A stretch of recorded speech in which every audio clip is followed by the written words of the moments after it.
ലോകത്തിൽ പല രാഷ്ട്രങ്ങൾക്ക് രാഷ്ട്രപിതാവെന്ന് പലരെ വിളിക്കാറുണ്ട്. ഇന്ത്യക്കൊരു മഹാത്മാഗാന്ധി, സൗത്ത് ആഫ്രിക്കയ്ക്ക് ഒരു നെൽസൺ മണ്ടേല, അമേരിക്ക എന്ന USA ജോർജ് വാഷിങ്ടൺ. ഇതെല്ലാം നമ്മൾ കാണാറുണ്ട്, അറിയാവുന്നതാണ്. സ്കൂൾ കോളേജ് പഠിച്ചവർക്കറിയാം. അവരുടെ പേരിൽ അവരെ ഓർമ്മപ്പെടുത്തുവാൻ വേണ്ടി പട്ടണങ്ങൾക്ക് പേരുണ്ട്, സ്ട്രീറ്റിന് പേരുണ്ട്, സ്ക്വയറിന് പേരുണ്ട്. അതുപോലുള്ള പല കാര്യങ്ങളും നമ്മൾ കാണാറുണ്ട്. അതുകൊണ്ടാണല്ലോ ജോർജ് വാഷിങ്ടണുള്ള ബഹുമാനാർത്ഥം കൊണ്ടാണല്ലോ അമേരിക്കക്കാർ വാഷിങ്ടൺ DC എന്ന ആ രാജ്യത്തെ ഏറ്റവും പ്രമുഖമായ പട്ടണത്തിന് അദ്ദേഹത്തിൻ്റെ നാമകരണം ചെയ്ത്.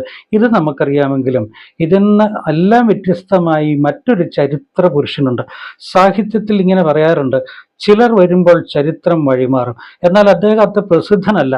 ലാറ്റിൻ അമേരിക്കയിലെ വിപ്ലവ നേതാവായതുകൊണ്ടാകാം അദ്ദേഹത്തെ സ്കൂളിലൊക്കെ പഠിച്ചിട്ടുണ്ടെങ്കിലും പൊതുവെ വായനാശീലമുള്ളവർക്ക് മാത്രമേ അറിയുള്ളൂ. മറ്റുള്ളവർ അറിവിനായി പറയട്ടെ, 1783 മുതൽ 1830 വരെ ജീവിച്ചിരുന്ന ഒരു വ്യക്തിയാണ് സൈമൺ ഡെ അന്തോണിയോ ബൊളീവർ എന്ന ഒരു വ്യക്തി.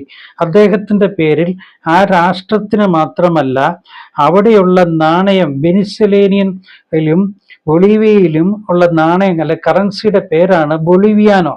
ഒരു വ്യക്തിയുടെ പേര് രാഷ്ട്രത്തിനും അവിടുത്തെ നാണയത്തിനും അല്ലെങ്കിൽ വിനിമയത്തിന് ഉപയോഗിക്കുന്ന ഡോളറിനും ഒരു പേര് വന്നത് അസാധാരണമായ വ്യക്തിത്വമല്ലേ. അത് മാത്രമല്ല, ആ ലാറ്റിൻ അമേരിക്കയിലെ 6 രാജ്യങ്ങളായ Colombia, Peru, Panama, Bolivia, Venezuela തുടങ്ങിയ 6 രാജ്യങ്ങളുടെ സ്വാതന്ത്ര്യത്തിന് ഒരേ സമയത്ത് യൂറോപ്പിൽ നിന്നും വന്ന കുടിയേറിയ സ്പെയിൻകാരാണ് ലാറ്റിൻ അമേരിക്ക ഏറെക്കുറെ എല്ലാം കീഴടക്കിയതും. അതുകൊണ്ടാണ് അവർ ലാറ്റിൻ ഭാഷ സംസാരിക്കുന്നത്.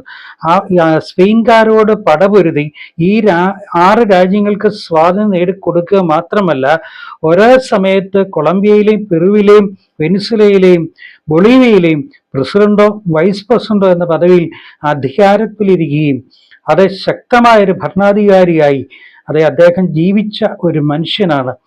ചിലർ വരുമ്പോൾ ചരിത്രം വഴിമാറുന്നു. എങ്ങനെയാണ് ഈ ചരിത്രം വഴിമാറുന്നത്? കപട രാഷ്ട്രീയത്തിലോ അല്ലെങ്കിൽ വിശ്വാസ വഞ്ചനയിൽ കൂടെയുള്ള രാഷ്ട്രീയത്തിൽ ഇതൊന്നും പുതുമയല്ലെങ്കിലും അങ്ങനെയല്ല.